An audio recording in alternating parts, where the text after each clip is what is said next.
Assalamualaikum warahmatullahi wabarakatuh. Selamat malam sahabat BEMA dimanapun berada.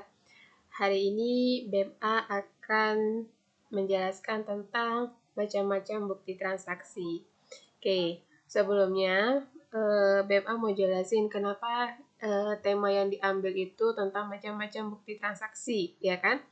Nah, jadi alasannya karena ini adalah salah satu yang paling penting ketika kita ingin melakukan penyusunan laporan keuangan.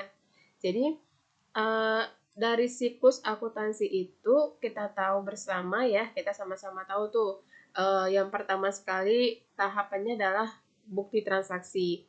Nah, kalau kita sebagai seorang akuntan atau seorang calon akuntan atau seorang mahasiswa akuntansi atau pelajar akuntansi tidak memahami bukti-bukti transaksi itu apa saja, kemudian fungsinya untuk apa, kemudian dilakukan pada saat kapan transaksinya. Nah, ini akan menjadi suatu hal yang suatu hal yang jadi masalah gitu kan. Sebagai seorang anak akuntansi yang tujuannya ingin menyusun laporan keuangan kan pasti seharusnya tahu gitu ya bukti transaksi itu seperti apa. Nah, ini kadang-kadang masalahnya sepele, tapi sebenarnya akibatnya atau dampaknya itu sangat besar sekali ya. Ketika seorang akuntan yang bekerja di suatu perusahaan tidak tahu fungsi dari salah satu bukti transaksi itu atau tidak tahu menggunakan bukti transaksi itu, maka nanti bisa jadi laporan keuangan yang dihasilkan juga tidak benar gitu. Apalagi ketika nanti dilakukan audit oleh para auditor gitu ya ke perusahaan, ternyata antara bukti transaksi dengan pencatatan yang dilakukan itu tidak benar gitu ya, tidak sesuai gitu. Maka ini juga menjadi suatu hal permasalahan dalam suatu perusahaan. Nah, bukti-bukti transaksi ini adalah salah satu hal yang penting juga yang suka diburu sama para auditor ketika ingin melakukan pemeriksaan laporan-laporan keuangan perusahaan baik itu swasta, badan pemerintahan maupun BUMN dan lembaga-lembaga dan organisasi apapun itu.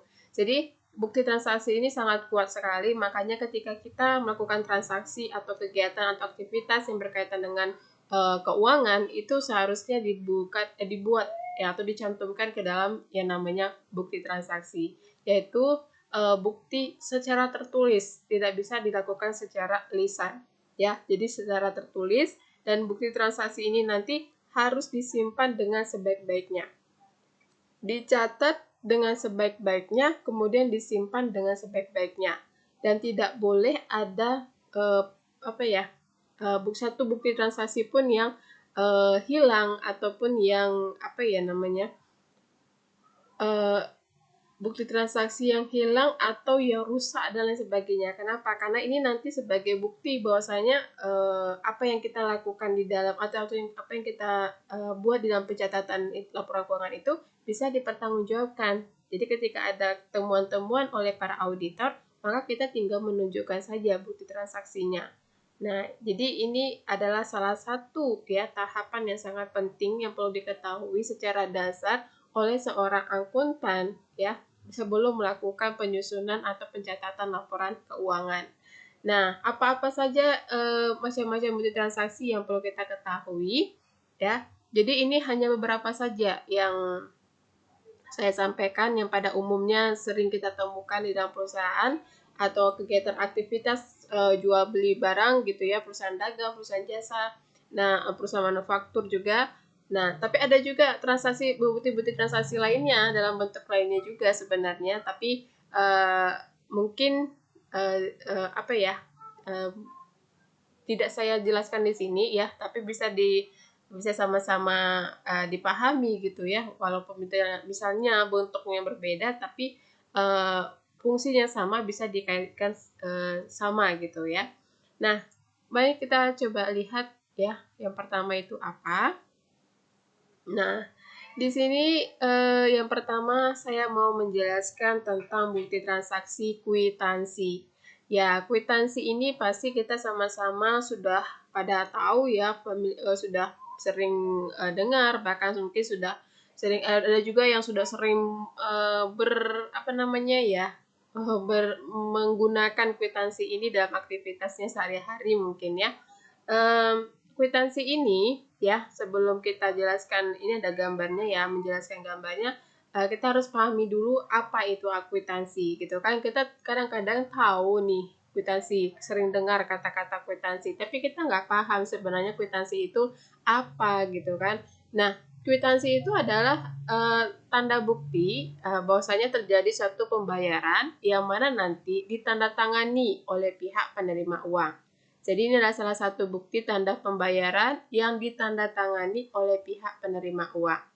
Kemudian salah satu cirinya kwitansi ini lagi adalah biasanya akan dibubuhi materai pada jumlah-jumlah tertentu ya, sesuai dengan peraturan yang berlaku. Jadi nanti misalnya nominalnya 1 juta ke atas gitu ya kan, itu akan dibuat materai ya, dibuat materainya di sini.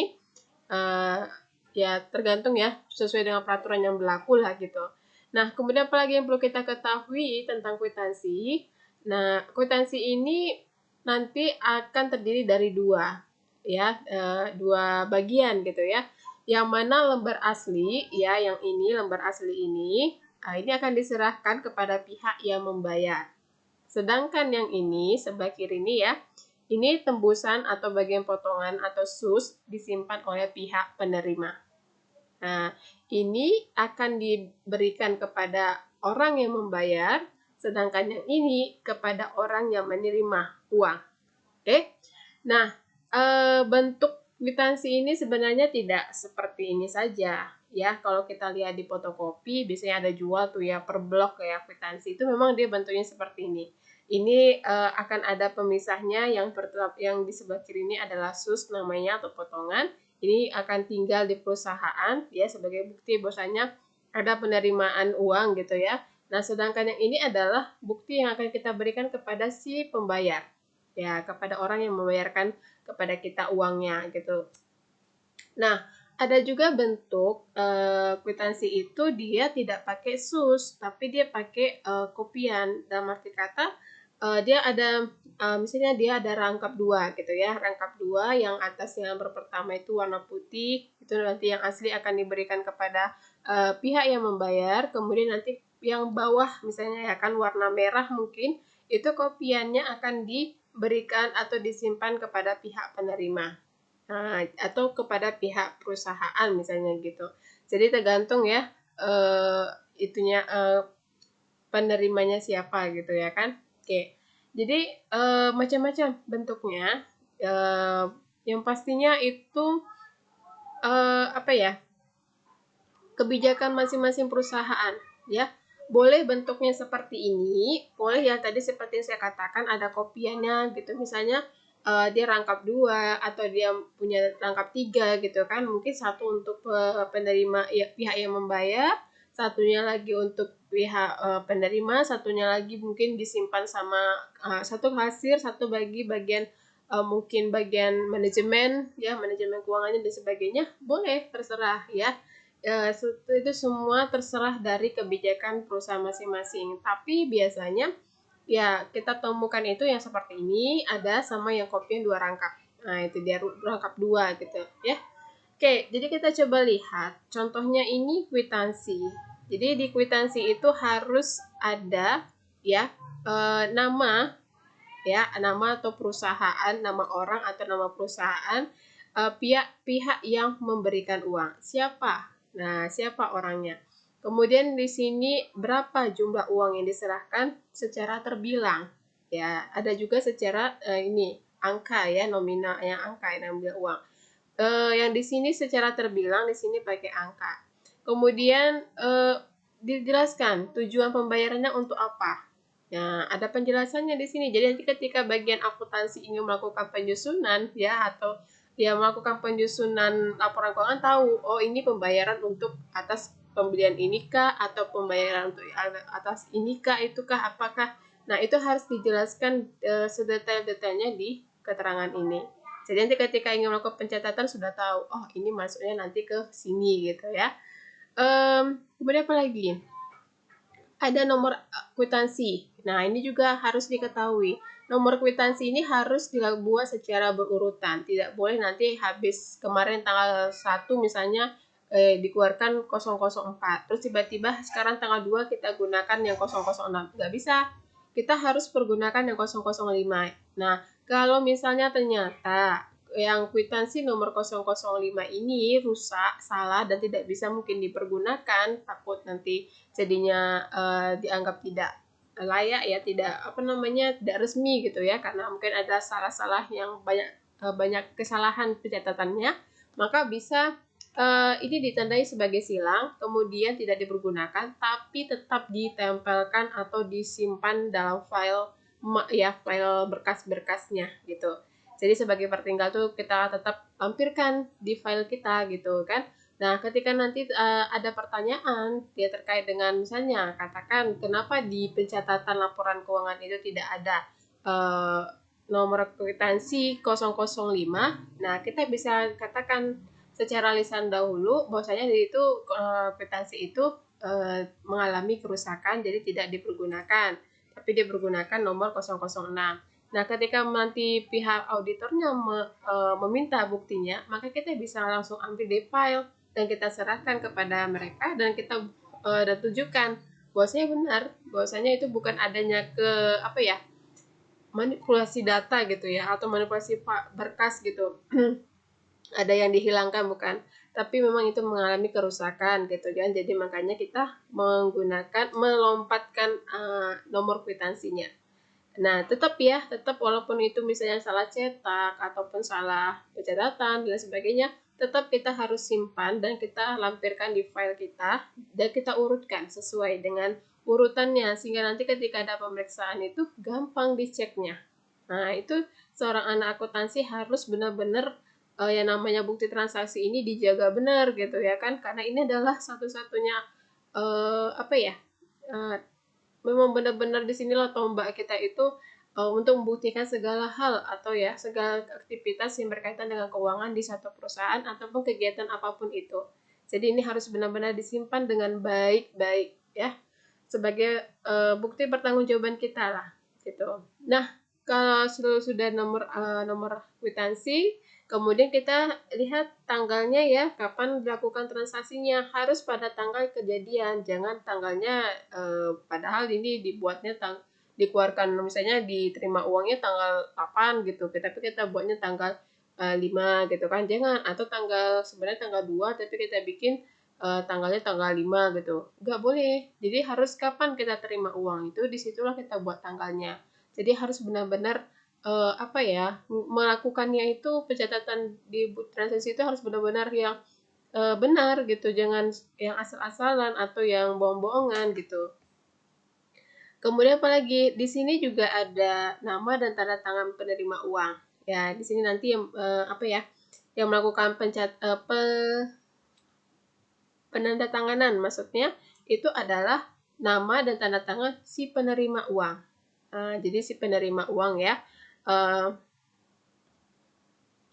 Nanti di sini siapa yang menerima uangnya ditandatangani sebagai bukti bahwasanya sudah diterima uangnya dan nanti ini nanti potongannya ini nanti akan dibawa oleh si pembayarnya gitu ya. Dan biasanya kalau misalnya di perusahaan itu kwitansinya sudah dicetak ya dengan desain sendiri tergantung pihak perusahaan masing-masing mau cetaknya seperti apa bentuknya, dan biasanya itu sudah ada nama perusahaannya, alamatnya, bahkan ada yang pakai logo gitu kan. Jadi ini tergantung dari masing-masing perusahaan lagi. Masalah desain, masalah rangkap-rangkapan itu tergantung dari kebijakan masing-masing perusahaan. Yang penting di dalam dari kwitansi itu semua hal yang penting-penting ya itu sudah tercantumkan. Jadi ketika kita ingin melakukan pencatatan di jurnal gitu kan, itu kita nanti bagian akuntansinya nggak bingung gitu, ini mau letakkan di mana, kapan transaksinya terjadi, nomor kwitansinya nomor berapa gitu kan, berapa nominalnya, siapa yang menerima uangnya, itu harus jelas. Jadi ketika nanti mau melakukan pencatatannya juga kita nggak bingung gitu. Dan ini juga ditentukan itu desain-desainnya sebelum perusahaan itu biasanya ya dijalankan ya. Sebelum dijalankan perusahaan itu sudah didesain dengan sebetul-betulnya dengan kesepakatan bersama mau dibuat seperti apa gitu. Oke, ini dia kwitansi sudah selesai ya. Jadi nanti jangan bingung lagi kwitansi itu bentuknya seperti apa, kenapa kok ada dua gitu ya, ada yang kecil, ada yang panjang ini. Nah, itu sudah tahu ya. Jadi yang pendek ini nanti akan menjadi pertinggal bagi si penerima, sedangkan yang ini yang panjang ini nanti akan diberikan kepada si pihak yang membayar. Oke. Baik, selanjutnya kita lihat bukti transaksi nota kontan. Oke. Nota kontan kita harus tahu dulu apa itu nota kontan. Ya kan? Kadang-kadang cuma dengar kata nota kontan saja, tapi tidak tahu sebenarnya fungsinya buat apa gitu ya. Dan di sini bisa dijelaskan bahwasannya nota kontan itu adalah tanda bukti pembelian barang secara tunai yang dibuat oleh penjual dan diberikan kepada si pembeli. Jadi kita tahu ya, ini adalah bukti ya pembelian barang tapi dilakukannya secara tunai ya. Yang buat itu adalah si penjual dan akan diberikan kepada si pembeli. Nah, bagaimana dengan nota kontan ini dibuat biasanya minimal tuh rangkap 2 ya. Jadi lembar pertama, lembar kedua. Lembar pertama itu biasanya warna putih, kemudian lembar kedua itu biasanya bisa warna merah, bisa warna kuning atau biru atau hijau gitu, terserah ya. Yang pasti biasanya yang asli itu warna putih, kopiannya itu bisa berwarna-warni ya. Jadi nanti yang aslinya itu kita serahkan kepada si pembeli, kemudian yang kopiannya itu akan disimpan oleh pihak penjual sebagai bukti transaksi pertinggal ya di perusahaan. Nah, salah satu contohnya itu nota kontan desainnya adalah seperti ini. Ini ya desainnya. Dan ini kalau di fotokopi itu ada juga ya yang menjual nota kontan. Dia polos aja tanpa ada tanpa ada nama perusahaannya gitu ya. Dia polos aja. Nah, ini biasanya kalau di perusahaan-perusahaan itu ya, itu sudah cetak sendiri ya, nota kontannya sudah cetak sendiri. Jadi nanti desainnya juga kadang-kadang disesuaikan dengan keinginan perusahaan ya atau kebutuhan perusahaan itu disesuaikan gitu ya. Jadi nggak hanya seperti ini saja bentuknya sebenarnya. Tergantung dari masing-masing kebijakan perusahaan. Mungkin nanti ada di sini syarat-syarat tertentunya juga gitu ya, yang mau dibikin lagi oleh pihak perusahaan juga boleh gitu. Tapi kalau tidak juga nggak masalah. Jadi itu terserah bagi kebijakan masing-masing perusahaan. Dan ini adalah salah satu contoh desainnya saja yang sederhana. Dan ini bukan patokan ya, bukan patokan umum gitu. Tapi ini hanya saya tampilkan salah satu contohnya. Nah, di sini kita bisa lihat yang paling atas ini nanti ada di sini nama perusahaan ya, perusahaan yang mengeluarkan nota kontan atau si penjual. Kemudian nanti di sebelah kanannya itu ada tanggal penjualan terjadi ya, tanggal transaksinya harus jelas kapan. Kemudian nomornya, nomor nota kontannya seperti saya katakan tadi juga harus jelas dan harus berurutan digunakannya, tidak boleh melompat-lompat. Kemudian di sini kita lihat ada kode ya. Kode ini adalah kode barangnya. Biasanya kan gitu, kalau di perusahaan dagang kan ada macam-macam jenis barang gitu ya, barangnya kan. Nah, kemudian nanti biasanya tuh setiap barang itu sudah diberikan kode untuk mempermudah dalam penyusunannya kan. Nah, jadi di sini ada kode.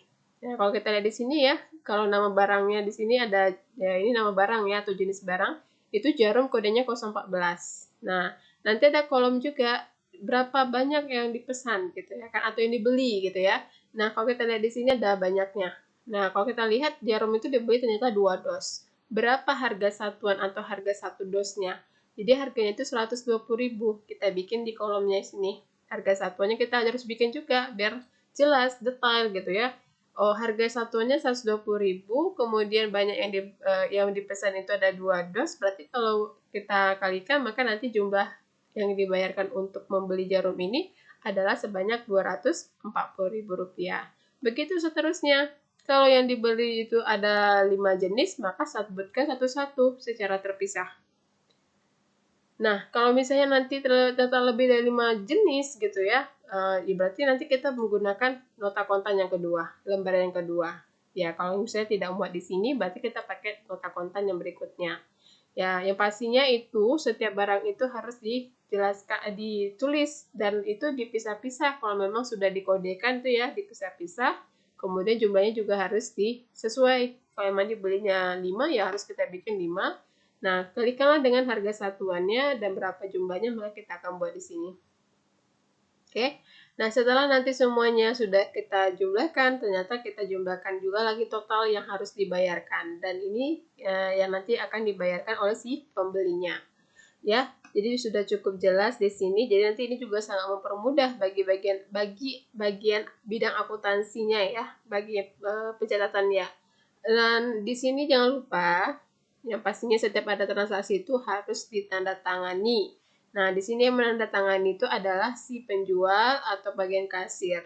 Nah, ini nanti ditandatangani ya sebagai bukti nanti ketika ada suatu kesalahan misalnya ya pencatatan atau apapun itu, jadi tahu siapa sih yang waktu itu yang menjual. Nah, nanti langsung ketahuan namanya siapa.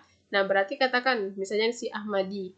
Berarti si Ahmadi inilah nanti akan bertanggung jawab atas pengeluaran nota kontan yang nomor 17. Jadi ketika ada kesalahan-kesalahan yang terjadi di sini, maka itu akan menjadi tanggung jawab dari si yang mengeluarkan nota kontan itu. Oke, jadi ini ada nota kontan. Jadi sudah pada paham ya apa itu nota kontan, fungsinya buat apa, kemudian bentuknya bagaimana, dan mengisinya bagaimana juga sudah cukup jelas saya rasa di sini tadi sudah dijelasin ya. Yang pastinya itu harus jelas semuanya dan harus sesuai dengan kenyataan yang ada dilakukan. Jangan ya, ditambah-tambah atau jangan dikurang-kurang. Sebenarnya yang dibeli itu 3 dos dibikin cuma 2 dos. Nah, ini salah. Ini tidak boleh ya. Jadi harus kalau memang dibelinya 3 dos, maka kita buat 3 dos, kemudian kalikan per satuan harganya. Nah, itu nanti dijumlahkan berapa yang harus dibayarkan oleh si pembelinya. Kemudian selanjutnya adalah nota kredit. Oke, nota kredit adalah suatu tanda bukti ya yang terjadinya suatu pengurangan piutang usaha karena apa? Karena adanya pengembalian barang dagang atau penurunan harga. Ya, bisa jadi karena ini dilakukan karena mungkin barang tersebut mengalami satu kerusakan atau ketidaksesuaian dengan yang dipesan gitu. Jadi namanya nota kredit. Ya. Jadi nota kredit ini terjadi karena adanya pengembalian barang ya atau ada pengurangan harga barang karena barang tersebut mengalami kerusakan atau ketidaksesuaian dengan yang telah dipesan. Seperti biasa, bukti transaksi nota kontan juga dibuat minimal rangkap 2 ya. Nanti yang pertamanya ya, yang aslinya ini serahkan kepada pembeli dan tembusannya disimpan pihak penjual untuk bukti transaksi. Nah, jadi nanti bentuknya itu juga terserah masing-masing perusahaan juga ya. Tapi contohnya misalnya ya seperti ini nota kredit itu.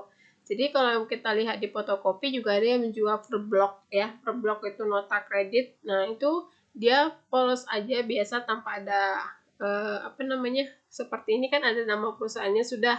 Ya, ini karena perusahaan biasanya tuh sudah cetak ya, sudah cetak juga per blok yang udah lengkap dengan nama perusahaan, alamatnya dan logonya juga sudah ada.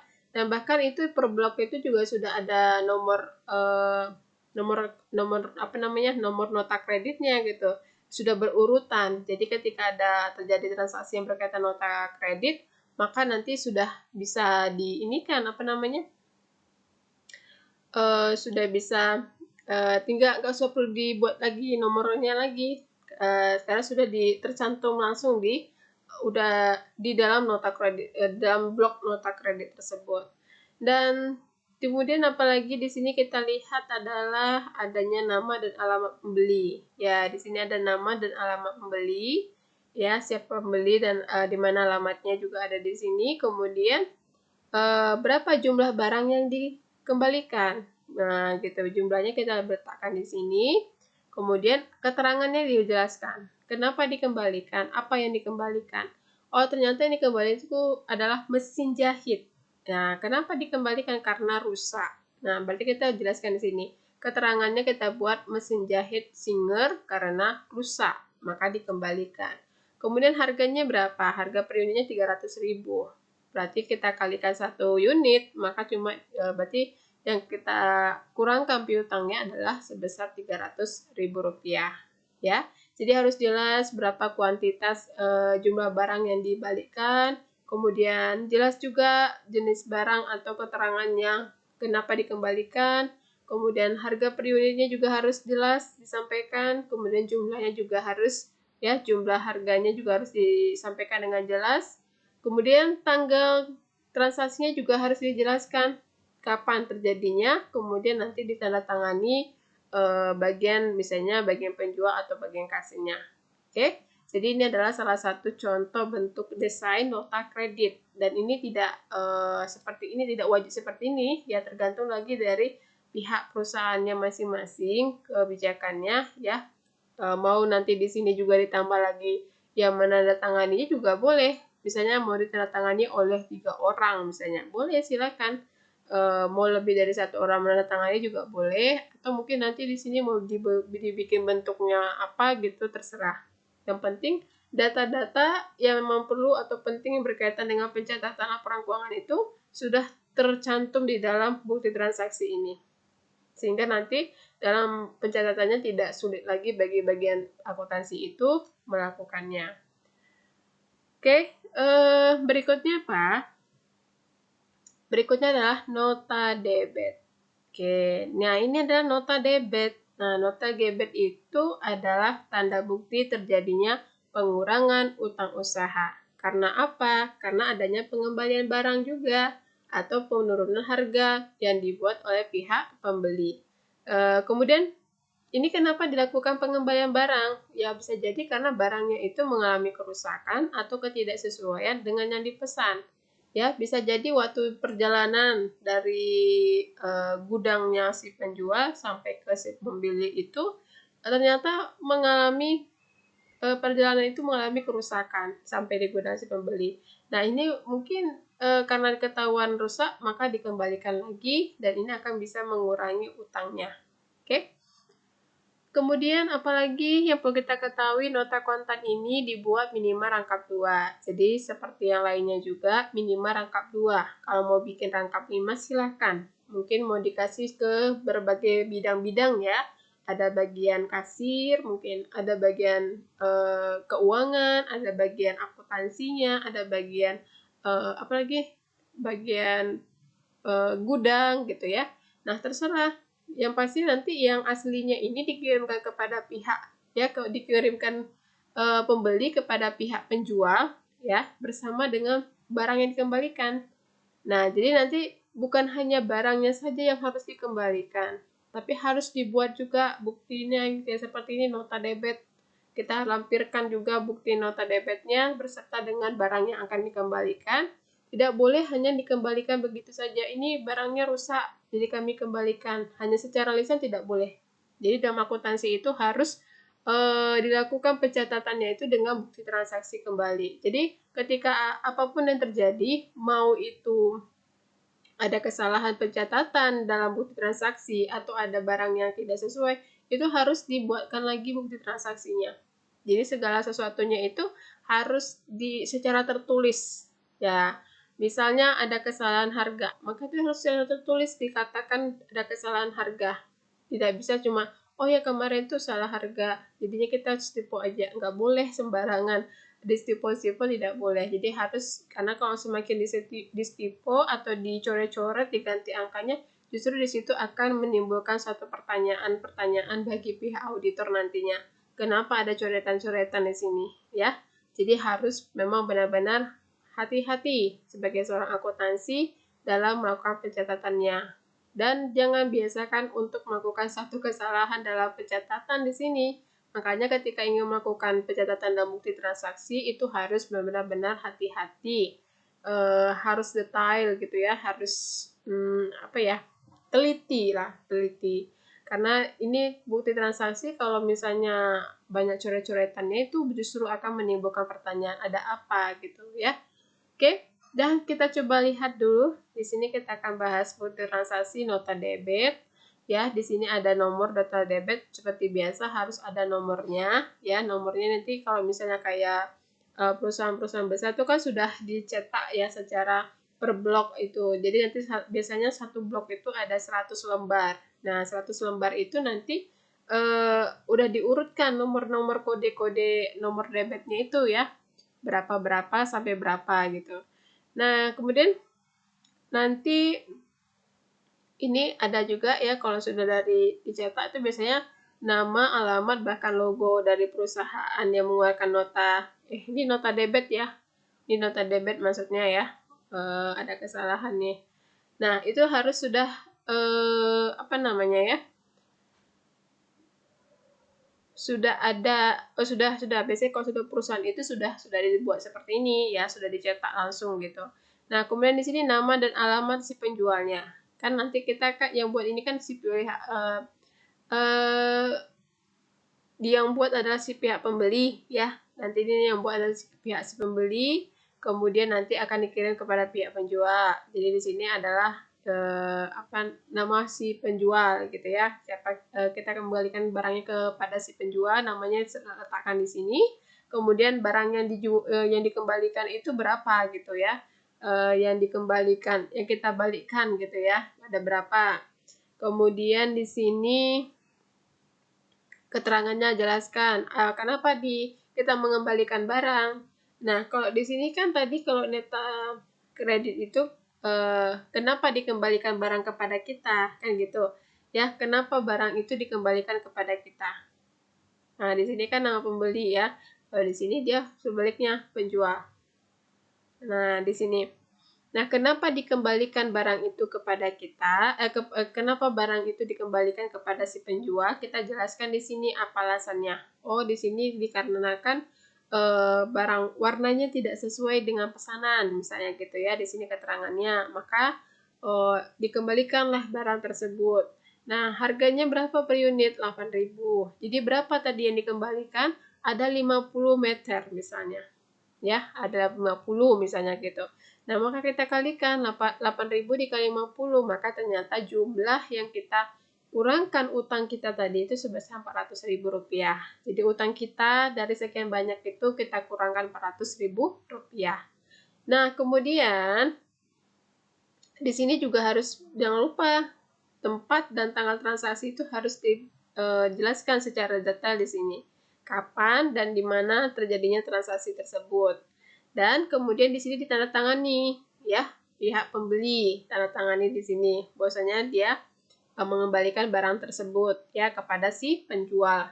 Nah, jadi nanti ini nota debit ini akan dilampirkan bersamaan dengan pengembalian atau pengiriman kembali barang yang sudah dibeli tersebut. Ya, dan nanti tembusannya ini kopiannya disimpan kepada pihak si pembeli sebagai arsip. Yang si pembuat ini tadi ya, si pembuat ini tadi akan disimpan sebagai arsipnya. Oke. Nah, kemudian selain nota debit ada lagi faktur. Faktur itu fungsinya adalah sebagai tanda bukti pembelian atau penjualan yang dilakukan secara kredit yang dibuat oleh penjual dan diberikan kepada pihak pembeli. Nah, kalau faktur ini juga biasanya dibuat minimal rangkap 2. Aslinya diserahkan kepada pembeli, sedangkan tembusannya atau kopiannya disimpan pihak penjual sebagai bukti transaksi. Nah, ini juga rangkapannya minimal 2 rangkap, jadi mau lebih dari 2 rangkap juga boleh, silakan. Contoh desainnya bisa seperti ini atau bisa juga dengan desain-desain lainnya tergantung dari kebijakan masing-masing perusahaan. Nah, kemudian di sini tanda tangannya juga boleh lebih dari 1 orang, boleh. Mungkin nanti di sini bagian penjualnya, kemudian di sini bagian si penerima barang atau di bagian gudang. Nah, terserah mau ditambah lagi siapa untuk memperkuat bahwasanya benar transaksi itu sudah dilakukan dan dilihat atau diketahui ya, diketahui oleh bagian-bagian lainnya. Oke. Jadi terserah, itu semua ada kebijakan dari masing-masing perusahaan atau kantor. Nah, kemudian di sini kita bisa lihat ya, kalau di perusahaan itu memang sudah cetak juga ya, sudah cetak secara massal per blok itu ya. fakturnya. Jadi sudah ada nama, alamat, dan logo perusahaan. Nah, kemudian di sini nama dan alamat si pembeli. Siapa pembelinya kita letakkan di sini. Ya, di sini kita letakkan. Kemudian kuantitasnya jangan lupa di sini juga ya apa saja barang-barang dibeli isikan di jenis barang ini. Kemudian harga per unitnya kita letakkan juga. Kita harus jelaskan harga per unitnya berapa. Jadi nanti biar lebih detail gitu ya. Tidak ada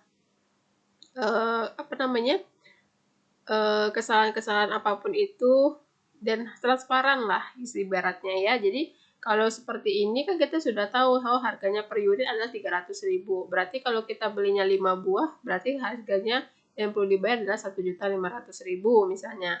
Nah, nanti juga kalau misalnya ada lebih dari satu jenis barang, maka letakkan satu persatu. Letakkan satu persatu, kalau sudah baru dijumlahkan. Nah, inilah yang harus dibayarkan oleh si pembeli nantinya. Nah, kemudian jangan lupa ya, di sini ada nomor faktur juga, dan ini harus berurutan juga seperti saya katakan tadi. Kalau memang ternyata fakturnya nomor sekian itu mengalami kerusakan yang sangat besar dan tidak mungkin digunakan sebagai bukti transaksi, ya boleh tidak digunakan, dibuat saja tanda coreng. Kemudian disimpan juga, tetap disimpan dan dilampirkan, diurutkan dengan bukti transaksi yang lainnya. Nah, jadi ketika nanti ada pemeriksaan, kita bisa menjelaskan kenapa bukti transaksi nomor tersebut tidak terlampir di dalam pencatatan jurnal kita atau laporan keuangan kita. Oke? Nah, kemudian tanggalnya jangan lupa ya, tanggal transaksinya kapan itu terjadi, kita buat juga di sini, kita jelaskan tanggalnya, kemudian tanda tangannya. Ya, tanda tangannya bagi penjual gitu ya, bagi pihak penjual, jelaskan di sini siapa yang bertanggung jawab terhadap bukti transaksi tersebut pada saat tanggal transaksi yang terjadi. Ya, jangan pernah lupa nih tanda tangannya ya, nama dan tanda tangan yang jelas. Oke, ini adalah faktur. Kemudian kita lihat lagi, selanjutnya adalah cek. Nah, ini cek. Cek ini adalah surat perintah dari pemegang rekening kepada bank supaya mengeluarkan sejumlah uang untuk diberikan kepada pembawa cek atau pihak yang namanya dicantumkan di dalam cek tersebut. Nah, kemudian nanti pemegang cek adalah pihak penerima pembayaran, sedangkan pihak yang melakukan pembayaran menyimpan potongan atau susnya. Jadi nanti ini kan sama tuh, cek juga nanti dikasih oleh pihak bank kepada perusahaan per blok. Ya, per blok tuh biasanya. Nanti itu ada potongannya biasanya. Nah, nanti yang dia potongan pendek ini, yang kecil ini akan sebagai apa ya? Bukti transaksi pertinggal bagi pihak yang akan pihak perusahaan lah ya, bagi pihak perusahaan yang akan membayarkan ya, melakukan pembayaran. Jadi nanti ini pertinggal bagi perusahaan dan ini akan diberikan kepada si pembawa ceknya nanti atau kepada orang yang kita akan bayarkan gitu ya, kepada perusahaan yang ingin kita bayarkan. Jadi ini dia bentuknya. Dan ini nanti memang di sini sudah tercantum nama bank perusahaan, nama bank yang kita sudah ini ya, tempat kita menabung tersebut gitu ya. Jadi nanti misalnya kalau di sini kan katakanlah banknya Bank Bina Arta gitu. Jadi itu sudah ada di sini. Jadi kalau tidak ada, misalnya ada apa namanya?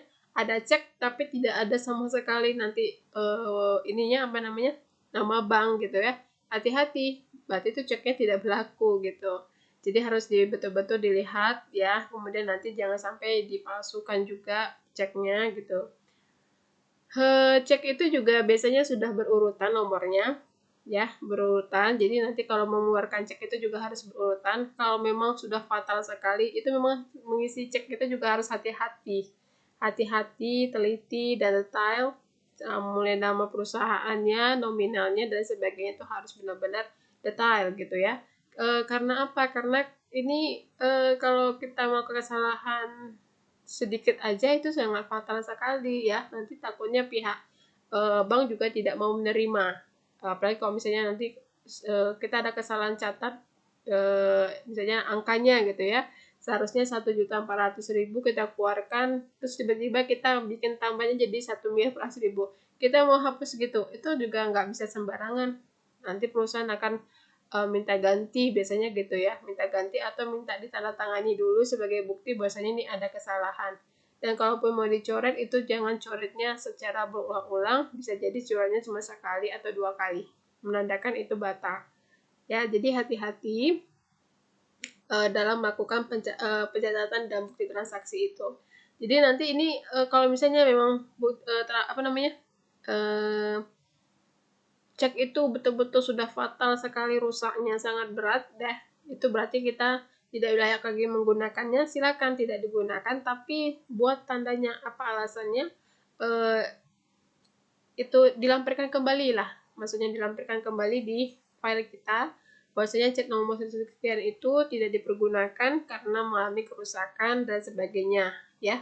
Jadi harus benar-benar hati-hati, tidak boleh sembarangan mengeluarkan mau melakukan pencatatan di cek ini. Karena ini kalau sudah ditandatangani, apalagi sudah ditandatangani sama pihak perusahaan itu, ini sudah berlaku ya, dan bisa dicairkan gitu. Oke, ini terdiri dari apa saja di cek itu. Pertama ada nomor ceknya, tanggal transaksinya kita tuliskan, dan ini juga biasanya masing-masing bank juga berbeda-beda ya desainnya. Jadi nanti lihat sendiri ya di masing-masing bank itu bagaimana data-data yang dilampirkan di sana, maka kita isikan sesuai dengan yang ada di sana gitu. Nah, kalau dari contoh ini ya seperti ini, ada nomor cek, ada tanggal transaksinya, kemudian kepada siapa kita membayarkan uang tersebut ya. Pihak yang menerima uang kita sebutkan di sini siapa. Perusahaan, kalau dia perusahaan, nama orangnya, kalau dia memang kita melakukan pembayaran secara perorangan. Kemudian di sini ada jumlah uang yang diserahkan, harus kita tuliskan. Ya, ini uang sejumlahnya ini kita tuliskan secara terbilang gitu ya, secara terbilang, kemudian nanti di sini angkanya. Nah, kemudian di sini ada nama dan tanda tangan yang sah dari perusahaan. Jadi yang menandatangani di sini adalah pihak perusahaan. Dan ini harus memang di awal kali buka itu sudah ditentukan siapa-siapa saja yang berhak melakukan penandatangan cek. Jadi ketika nanti ingin melakukan pembayaran melalui cek, itu hanya orang-orang yang sudah terdaftar saja yang boleh menandatangani. Jadi tidak boleh sembarangan orang yang menandatangani cek ini. Nah, jadi yang boleh menandatangani cek ini adalah hanya orang-orang yang sudah terdaftar di awal sekali ke pihak bank. Dan itu nanti misalnya boleh lebih dari satu orang, jadi tidak hanya satu ya, boleh lebih dari satu, bisa juga nanti mungkin manajer keuangan dari retur gitu ya, atau bendahara dengan manajer keuangan, atau bagaimana terserah ya, terserah. Dan di situ nanti ada tanda-tanda tangan dan stempel perusahaan ya, kalau dia memang bawa nama perusahaan. Tapi kalau dia memang perorangan berarti ya milik perorangan gitu ya. Ya, ini dia ya bentuknya. Cek itu seperti apa? Seperti inilah dia bentuknya. Nah, kemudian selain cek ada biliet giro. Nah, ini dia. Biliet giro itu adalah alat pembayaran kepada pihak lain dengan cara memindahkan saldo rekening bank pihak yang membayar kepada rekening pihak yang menerima. Jadi ini adalah alat pembayaran kepada pihak lain dengan cara memindahkan saldo. Jadi memindahkan saldo rekening bank pihak yang membayar kepada rekening pihak yang menerima. Nah, pihak penerima bayaran menerima lembar biliet giro. Ya, jadi ini penerima bayaran, nanti orang yang menerima bayaran itu akan menerima lembar biliet giro. Jadi dia nanti menerima ini, kemudian kan sedangkan pihak pembayar menyimpan potongan atau susnya. Jadi nanti ada potongan juga seperti cek tadi ya, harus disertai penerimaan kwitansi. Tapi dilampirkan beserta dengan kwitansi juga. Jadi tidak bisa hanya ini saja. Jadi harus ada kwitansinya. Nah, itu nanti dilampirkan juga ya kwitansinya. Kemudian nanti kita bisa lihat di sini contoh biliet gironya. Ada nomor biliet giro ya, seperti biasa nomornya biasanya itu sudah tercetak ya. Kemudian ada jumlah nominalnya ya. Kemudian di sini penjelasannya ya terkait tentang pengeluaran biliet giro itu ya, kapan dikeluarkan, kemudian kepada siapa kepada siapa tujuan bilet ini, kemudian jelas banknya juga ya, ke bank apa nantinya, kemudian jumlahnya. Dengan jumlahnya, berapa jumlahnya juga akan harus disebutkan di sini juga ya, harus sedetail-detailnya kita menjelaskan segala sesuatu yang berkaitan dengan pengeluaran atau penggunaan dari bilet giro ini. Kemudian nanti di sini ada tanggal ya, tanggal biletnya dikeluarkan kapan. Kemudian di sini nanti nama tanda tangan pihak perusahaan yang mengeluarkan bilet ya. Jadi nanti di sini ada tanda tangannya juga, PT apa gitu ya. PT misalnya nama yang mengeluarkan ini adalah PT Trijaya, maka nanti yang menandatangani adalah pihak salah satu orang yang diamanahkan, yang bertanggung jawab dari pihak Trijaya ini. Ya, seperti ini bentuknya. Ya, nanti ini kita berikan kepada orang yang akan menerima bayaran, kemudian nanti susnya itu kepada pihak yang membayarnya, kepada perusahaan yang membayarkan apa ya, atau mengeluarkan bilet giro tersebut. Oke, kemudian apa lagi? Di sini ada memo. Ya, memo. Memo ini adalah bukti transaksi yang dibuat oleh pimpinan perusahaan untuk bagian-bagian lain di dalam perusahaan tersebut yang berisi perintah pencatatan suatu kejadian. Jadi, nanti memo ini dibuat minimal 2 rangkap juga. Boleh lebih, boleh, terserah. Kemudian lembaran pertama diserahkan kepada pihak penerima perintah, sedangkan lembaran kedua kepada pihak yang memberi perintah. Nah, jadi nanti itu memo ini akan biasanya digunakan hanya untuk di internal perusahaan ya. Biasanya itu bentuk perintah dari atasan kepada bagian-bagian lain atau bawahannya gitu. Terkait dengan aturan-aturan mungkin bisa jadi. Misalnya seperti ini. Ya, ini bentuknya memo. Memo ini terserah juga desainnya, tergantung masing-masing perusahaan mau bentuknya seperti apa dan mau dibuat rangkap berapa, terserah. Dan nanti kalau mau bikin juga tanda tangan di sini juga boleh ya. Kalau ini contohnya tidak pakai tanda tangan, tapi kalau misalnya nanti ada yang perusahaan itu mungkin tanda tangan di sini silakan dibuat, mau lebih dari satu tanda tangan juga boleh. Nah, ini di sini kita lihat adalah nama perusahaan ya. Nama perusahaannya ya biasanya kalau sudah dicetak gitu, nama perusahaan, alamatnya, bahkan logonya juga akan ada di sini. Kemudian kita lihat lagi di sini ada kepada bagian ya. Jadi nanti di sini kepada bagian maksudnya pihak yang menerima perintah, kepada siapa ditujukan memo ini? Oh, ke bagian akuntansi. Nah, berarti nanti kita buat di sini kepada siapa? Oh, bagian SDM. Maka kita buat sini bagian SDM. Oh, bagian penjualan. Oh, kita buat sini bagian penjualan. Jadi kepada siapa memo ini diserahkan, maka kita tuliskan di sini. Ya, kalau mau bikin nama orang boleh, mungkin nama bagian ini tapi langsung ke orangnya boleh silakan. Atau masih atau kepada bagiannya saja gitu kan, nama bagiannya bagian akuntansi. Nah, siapa nanti berarti seluruh orang akuntansi diperintahkan untuk seperti ini gitu. Oke. Nah, kemudian di sini halnya apa?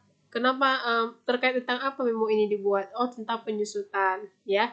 Nah, kemudian dari sini kita lihat lagi ada dari manajemen. Jadi dari mana perintah itu datang? Oh, dari manajer kepada bagian akuntansi. Atau mungkin nanti baik dari direktur kepada bagian akuntansi. Boleh, terserah.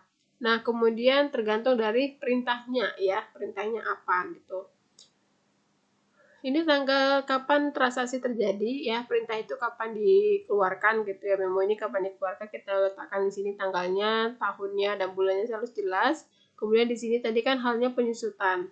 Kemudian dijelaskan di sini masalahnya apa yang mau disampaikan kepada bagian tersebut gitu ya.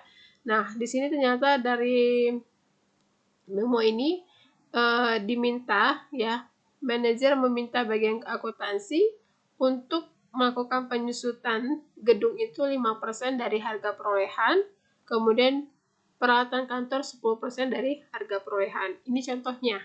Contoh penggunaan memo dalam satu perusahaan ya. Jadi nanti tidak hanya bagian manajer ke bagian akuntansi, tapi bisa juga manajer ke bagian SDM dan lain sebagainya. Oke, jadi nanti apapun hal-hal atau aturan-aturan yang terjadi atau yang ditetapkan oleh pihak perusahaan ya, itu harus dicantumkan, harus dibuatkan bukti transaksinya seperti ini ya. Jadi nanti akan tertulis, oh ternyata sudah disahkan, sudah ditetapkan, sudah diperintahkan bahwasanya nanti ada penyusutan ya, untuk gedung itu 5%, kemudian peralatan kantor 10%. Dan nanti bagian akuntansi tinggal menjalankan saja gitu ya. Pada saat melakukan penyusunan laporan keuangannya, tinggal menjalankan perintah yang sudah disampaikan oleh pihak manajer gitu. Oke, ya ini bentuk memo ya. Sudah bisa dilihat dan sudah bisa dipahami juga. Nah, kemudian apalagi? Ya, di sini ada kas masuk. Kas masuk ini adalah bukti transaksi atas peristiwa penerimaan uang yang telah dilengkapi dengan buktinya. Ya, jadi di sini bukti adanya kas masuk ya. Perusahaan ada menerima uang, sejumlah uang ya, terhadap suatu transaksi atau kegiatan yang terjadi dalam suatu perusahaan. Nah, kas masuk ini dibuat minimal 2 rangkap ya. Lembaran pertama diserahkan kepada pihak pembayar, sedangkan lembaran kedua kepada pihak yang menerima pembayaran. Jadi nanti bisa minimal ya 2 rangkap, lebih dari 2 rangkap juga boleh. Nah, ini biasanya bentuknya bisa seperti ini, tergantung desain masing-masing perusahaan juga. Tapi nanti kalau kita lihat dari contohnya ini, ada di sini nama perusahaan, alamat dan logonya, kemudian di sini dijelaskan nama yang memberi uang siapa gitu ya. Nah, kemudian jumlah dana yang diberikan berapa, kemudian keterangannya di sini ini menerima uang atas apa? Oh, penerimaan pembayaran toko Kencana Surabaya untuk melunasi pesanannya. Nah, jelaskan di sini kita menerima uang kas masuk karena apa? Nah, bikin penjelasannya di keterangan ini. Kemudian di sini sudah ada nomor kas masuknya ya. Jadi kita bisa lihat nomor kas masuknya harus ada. Tanggal transaksinya juga harus ada. Jelaskan di sini tanggalnya kapan terjadinya ya. Kemudian di sini nama dan tanda tangan si pembayar, kemudian tanda tangan yang menerima dan yang membukukan, dan di sini tanda tangan yang menyetujui atau mengetahui, mungkin bisa jadi bagian manajer keuangannya mungkinnya lebih tinggi gitu, atau kepala bagian keuangannya. Jadi ini adalah bentuk dari bukti kas masuk. Nah, jadi ini dia ya. Intinya bukti kas masuk ini kita pergunakan ketika terjadinya peristiwa penerimaan uang kas ya. Jadi ketika ada penerimaan uang kas itu ya, ini biasanya digunakan untuk menyusun jurnal penerimaan kas gitu ya. Ini salah satu contohnya. Nah, ini bukti kas masuk. Kemudian ada kas keluar. Nah, kas keluar ini adalah bukti transaksi atas peristiwa pengeluaran kas atau pembayaran yang telah dilengkapi buktinya.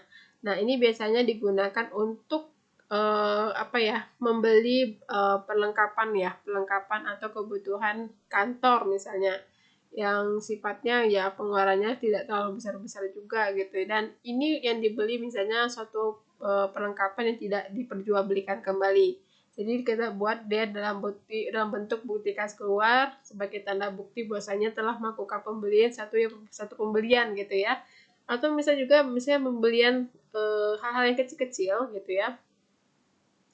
Yang memang yang misalnya yang terjadi dalam internal perusahaan misalnya gitu. Ya seperti mungkin beli ada rapat ya, tapi rapatnya tidak secara menyeluruh gitu. Nah, maksudnya tidak secara besar-besaran, mungkin hanya dua atau 3 orang. Nah, nanti bisa dikeluarkan bukti kas keluar untuk pembelian konsumsi. Misalnya beli gorengan gitu ya. Jadi bisa dibuat bukti kasnya. Tetap kita buat bukti kas keluarnya. Bahwasanya kalau kita menggunakan untuk membeli gorengan itu dari uang kas perusahaan. Walaupun cuma hak nominalnya 50.000, 25.000 harus kita buatkan isi, atau membeli materai gitu misalnya kan. Kalau kita beli materai kan biasanya tidak ada, kalau cuma beli 1-2 biji kan tidak ada bukti transaksinya tuh ya dari pihak pihak penjual di fotokopi gitu ya. Nah, jadi kita buatkanlah bukti kas keluarnya bahwasanya kita sudah mengeluarkan uang untuk pembelian, misalnya katakan dua buah materai gitu ya kan, dengan harga mungkin satu materainya 10.000, maka kita bikin kalau dua mungkin 20.000 misalnya. Seperti itu contohnya ya. Nah, kemudian apalagi Nah, ini dia bentuknya. Ya, bukti kas keluar itu ada nomor kas keluar. Di sini ada nama dan alamat dan bahkan logo, misalnya logo perusahaan, kemudian nama penerima uang. Ya, kepada siapa uang ini kita berikan gitu ya. Misalnya kalau di sini dia di nama penerima uangnya Tuan Kasbian gitu misalnya. Nah, banyaknya uang itu kita jelaskan secara terbilang di sini. Oh, Rp250.000. Kemudian jelaskan untuk apa. Penjelasan transaksinya harus kita jelaskan. Oh, ternyata pembayaran pelunasan utang misalnya.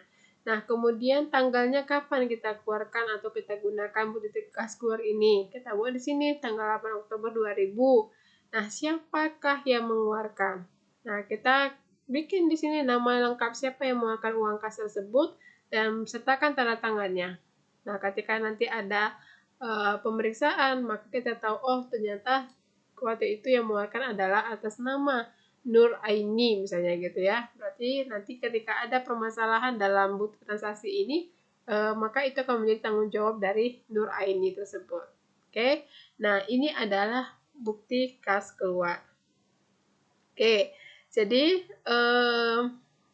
sahabat BMA dimanapun berada, demikianlah penjelasan terkait dengan macam-macam bukti transaksi. Nah, sebenarnya ada lagi berbagai macam bentuk-bentuk bukti transaksi yang kita temukan seharian ya, di keseharian dalam aktivitas kita ya, berbagai macam bentuknya, tidak hanya seperti itu aja sebenarnya, tapi pada umumnya ya seperti yang saya tunjukkan tadi lah, ada kas keluar, kemudian ada kas masuk ya, kemudian di sini ada memo, kemudian ada lagi di sini bilet giro, kemudian ada cek, ada juga faktur, kemudian ada nota debit, ya, kemudian ada juga nota kredit di sini, ada juga nota kontan, dan terakhir ada kwitansi. Jadi kesemua ini adalah bukti-bukti transaksi yang biasanya kita temukan dalam keseharian kita. Ya, di sehari-hari mungkin ketika kita membeli sesuatu pasti kita mendapatkan ini. Nah, kalau misalnya selain ini apakah ada lagi bukti transaksi? Jawabnya ada. Ya, fungsinya kadang-kadang sama, cuma bentuknya saja mungkin berbeda-beda. Misalnya kalau di restoran kan berbeda bukti transaksinya. Ya, misalnya kalau di apalagi ya di restoran, di swalayan beda bukti transaksinya, ya kan?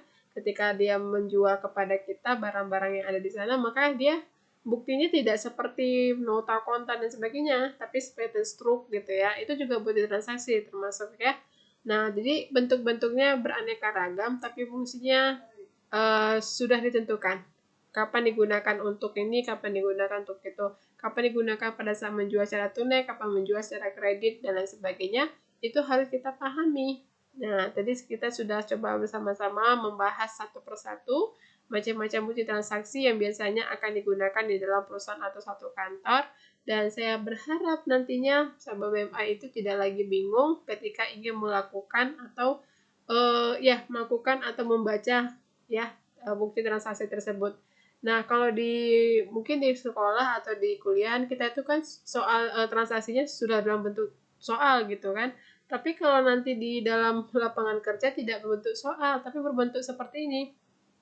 Jadi dari membaca bukti transaksi ini kita harus sudah tahu, oh nanti ini apa yang di debit, apa yang di kredit, kita sudah harus tahu. Nah, jadi tidak lagi kita harus bisa membaca atau menganalisa dari bukti transaksi tersebut. Dari hasil analisa kita, kemudian kita lakukan pencatatannya ke dalam jurnal. Nah, kalau misalnya seperti ini kan untuk pembayaran misalnya kan, jadi nanti kita akan kita akan bikinlah jurnalnya apa yang di debit misalnya kas ya, kita bikin kas ini, kita bikin misalnya apa yang di kredit, kita bikin yang di kreditnya mungkin katakan piutang, maka kita bikin piutang berapa nominalnya 2.250.000, kita bikin 2.250.000. Tanggalnya kapan? Tanggal 5 Juli 2004 misalnya. Oke, udah selesai misalnya seperti itu ya. Jadi cara membacanya itu ya dari sini. Nah, dari sini kita bacanya. Oke, sama nanti misalnya kayak seperti ini, kayak nota kontan misalnya ya kan. ini adalah pembelian barang secara tunai, ya, tanda bukti pembelian barang secara tunai. Jadi nanti kalau kita, jadi ini kan kita yang menjual. Nah, pembeliannya dilakukan secara tunai ya, pembelian atau ya, jadi ini kita pasti akan bikin, dari sini apa yang kita buat jurnalnya, misalnya gitu ya. Nah, kita bikin jurnalnya itu debitnya apa. Karena kita menjualnya misalnya katakan tunai, berarti kita debitkannya kas. Nah, kemudian kita karena ini menjual kan, katakan menjual, kemudian kita bikin di sini kreditnya adalah penjualan misalnya. Nah, nominalnya berapa? Katakan di sini nominalnya 455.000. Maka kita lakukan pencatatannya, berarti kita bikin nominalnya 455.000. Tanggalnya kapan? Kita bikinlah tanggalnya, tanggal 4 Mei. Mungkin butuh nomor buktinya gitu ya, nomor notanya gitu. Kita bikin nomor notanya, nomor 17. Udah selesai. Jadi kita harus bisa menganalisa atau membaca bukti transaksi juga. Ya, jadi dari sini kita harus menentukan ini kira-kira nanti debitnya apa, kreditnya apa. Jadi nggak bisa sembarangan juga ya. Kalau misalnya mungkin di sekolah atau di kuliah, kita itu sudah dibuat soalnya gitu ya, transaksinya sudah dijelaskan. Dibeli mesin secara kredit, nah udah gampang kan. Tapi kita di sini dalam bentuk bukti transaksi kadang-kadang suka bingung. Ini taruhnya debitnya apa ya, kreditnya apa ya, gitu. Jadi hati-hati, jangan sampai nanti kita salah menentukan pencatatannya. Kenapa? Karena kita tidak memahami fungsi dari masing-masing bukti transaksi tersebut. Oke, jadi buat sahabat BMA dimanapun berada, silakan pahami kembali lagi macam-macam bukti transaksi, karena pasti nanti sebagai seorang anak akuntansi kita akan terlibat langsung dengan hal-hal seperti ini di lapangan kerja nantinya. Jadi sebelum sampai nanti di lapangan kerja, kita jadi bingung-bingung sendiri, ini mau dibuat apa ya? Ini cara buatnya gimana ya? Kita harus pelajari dari sekarang. Masih ada kesempatan untuk belajar, jadi jangan malas-malas belajar, silakan manfaatkan waktu. Ya, walaupun mungkin sudah bekerja saat ini, ya, jadi paling tidak ini menjadi penambah ini ya, wawasan kita ya. Oh, ternyata ini seperti ini fungsinya. Oh, ternyata cara mengisinya seperti ini. Nah, itu ya. Baik, sahabat BMA dimanapun berada, saya rasa demikian penjelasan kita terkait dengan jurnal dengan macam-macam bukti transaksi, dan mudah-mudahan apa yang sudah BMA sampaikan kepada adik-adik sahabat BMA dimanapun berada sudah cukup jelas ya, dan sudah bisa dipahami bersama seperti apa bentuk, fungsi, dan bahkan cara mengisinya masing-masing macam-macam bukti transaksi tadi. Oke, sahabat BMA dimanapun berada, demikianlah penjelasannya. Sampai ketemu lagi di penjelasan-penjelasan terkait info-info akuntansi yang lainnya. Dan jangan lupa tetap semangat untuk belajar akuntansi. Assalamualaikum warahmatullahi wabarakatuh dan selamat malam.